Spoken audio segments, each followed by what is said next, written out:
Morning everyone, I thought I'd jump on and do a quick video in the aftermath of Arsenal restoring their 5-point lead at the top of the Premier League. I was at the Emirates last night and it was one of those games, those gritty, hard-fought wins that you need on the long winding road to the title. Brentford made 3 changes, just like Arsenal, with Igor Thiago, Mikel Damsgaard and Jordan Henderson dropping out of the starting lineup from Saturday's 3-1 win over Burnley, while Eberechi Eze, Bukayo Saka and Jurrien Timber were also rested by Mikel Arteta. But the story actually became about the 2 players that went off injured from an Arsenal perspective. First, Cristhian Mosquera in the first half sort of jarred his leg in the turf after jumping for a header with Kevin Schade. Initially had a bit of ankle pain, was holding his ankle and went to ground about 2 minutes later before the medical staff made it clear he was unable to continue, while Declan Rice felt something in his calf very late in the game. Obviously got through an awful lot of work. I remember one incident where he basically run the full length of the pitch to press Brentford, and he was sweating like considerably, and I know that's not uncommon for a footballer, but I think you really sensed how much work Rice had got through, because it's very rare he sort of looks sweaty and looks sort of exhausted. I think that's the best way to put it. He was absolutely everywhere last night again. I think he's such a brilliant player. Just he is the leader of this Arsenal team, really. He might not wear the armband like Captain Martin Odegaard, but I think it's clear he's the one driving the standards there on the pitch. He's the one taking the game to the opposition, and Martin Odegaard was actually relatively quiet on his first start back for Arsenal. But there is good news on Rice. Now, from what I understand, Arsenal are not overly concerned that he suffered an injury and that he should be okay. I don't know whether it was a cramp or it was just a workload related issue, but the indications I've got from asking the question last night was that he should be fine to face Aston Villa, which is a huge boost, because there were real concerns actually that he might not be able to make Saturday's game, that he might be set for a spell on the sidelines. The fact he was pointing so directly into the back of his calf did kind of, when you saw it on the screens and on the replays, it did look like there might be a more serious issue than just cramp. But I'm no medic, but at the same time, what I do know is calf injuries are usually load related, and Rice has played an awful lot of football recently for both club and country. He's one of the mainstays in the team that even when Arteta rotates, he sometimes is one of the players that doesn't get as much rest because he's got such a natural engine and that he gets through so much work. So the initial signs look good. I'm guessing Rice will probably have to go through maybe some tests and just natural assessments with the medical staff today anyway, just to get the all clear effectively ahead of training on Friday. But Moscera is a little bit of a different situation. As of last night, Mikel Arteta made it clear that the club still didn't know whether it was a knee or ankle injury, but he definitely felt something. As I said, he jumped with Kevin Schade. He actually started the game so well, defensively so comfortable, sort of sweeping on that right side. He is basically a baby Saliba. I've seen someone refer to him as that, but that is effectively what he is, and I cannot believe Andrea Berta was able to get him for £13 million, because he's just such an incredible prospect at just 21. What impressed me last night, he was actually using his left foot a lot.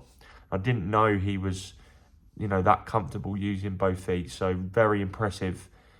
Good physically as well. He actually played a defence splitting pass at one point just before his injury, which nutmegged Aya, the Brentford defender, and played Madueke in, but he couldn't get his shot off. But it's one of his best performances in an Arsenal shirt last night, and he'll now have to undergo some tests. The initial signs are that there are fears that he may have suffered an injury, and it wasn't sort of similar to Rice in the sense that it was just a strain or anything, or well, I say strain. Rice's doesn't look like a strain. It's more cramp related, most likely.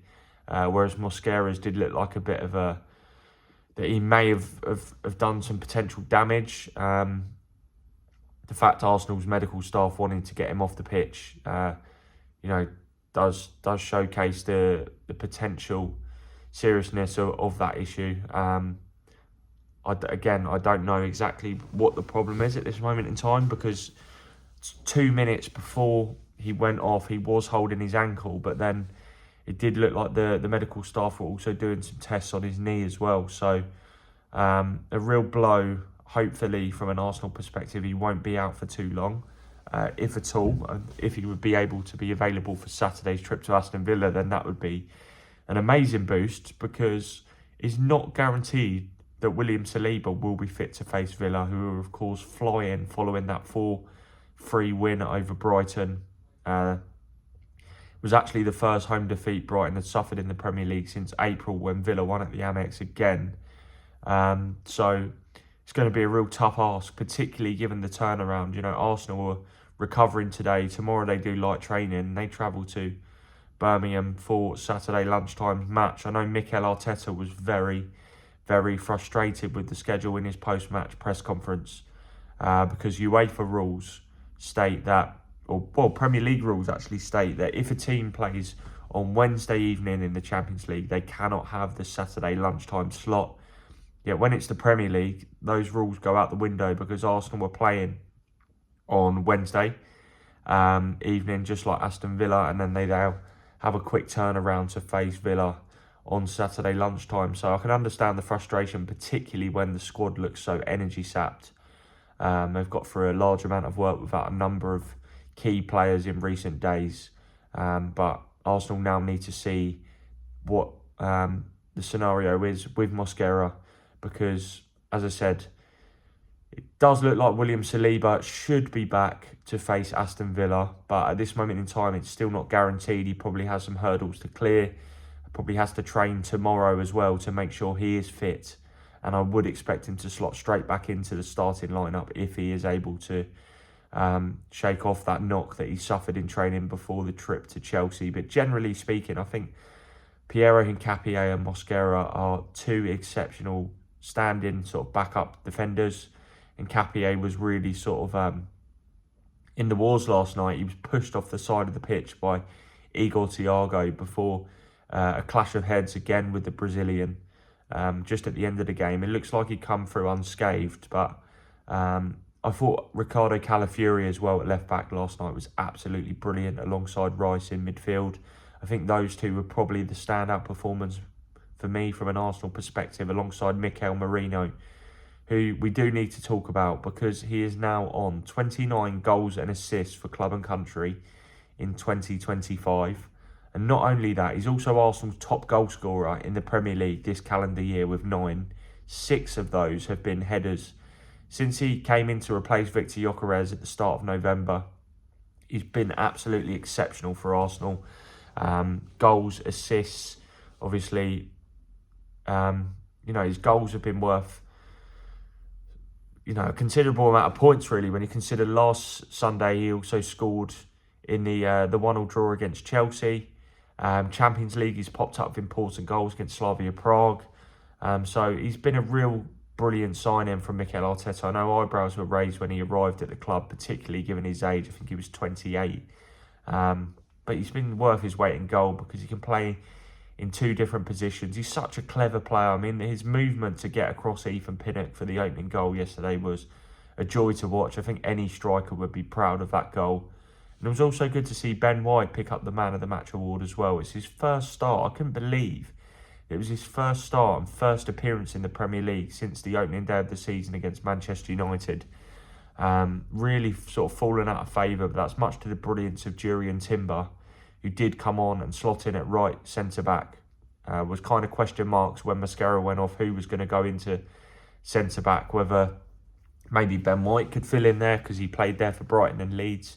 But it was Timber who has played there with Ajax. But yeah, it was a kind of a throwback sort of goal, the opener for Arsenal, because Ben White, getting down the byline, a lovely flick from Noni Madueke and a great cross. And I think Sam Dean from the Telegraph tweeted about it, but Ben White is someone that has such a good attacking connection with the winger. He had such a good relationship with Bukayo Saka when he played with Saka. And yeah, there was real natural chemistry with Madueke as well, which was strange given that they probably haven't played together before. But a good night for Arsenal. There were a few hairy moments, not least when David Raya pushed Kevin Schade close range header onto the crossbar. I think Brentford had 4 corners inside the opening 25 minutes, and they, of course, played this back 5 with 3 runners in midfield and Ouattara and Schade up front. So it was kind of a banana skin match, as I talked about in the video prior to the game. But all eyes are on now Saturday. I think it's a huge game for Arsenal. Villa are, of course, sort of breathing down Arsenal's neck, and they can really reduce the gap if they are able to win the match.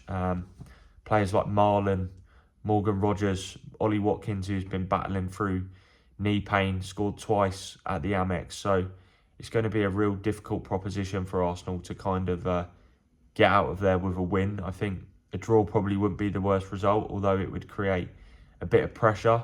I just don't see Manchester City and Chelsea lasting the distance, because we saw how flaky Fulham made their backline look at Craven Cottage on Tuesday night in that 5-4 thriller. While Chelsea, just as you start to build your hopes up and say Chelsea are looking like a good side, they dropped points in a stupid game, and they were well beaten at Leeds last night, which made it a really great evening for Arsenal perspective. The only downside, of course, was those 2 injuries to Rice and Moscera. But as I said, it does look like Rice should be okay. Further tests are going to be taking place on Moscera to determine whether he has suffered any damage. But if you enjoyed the video, hit the like button, hit the subscribe button, and I'll be back again very soon.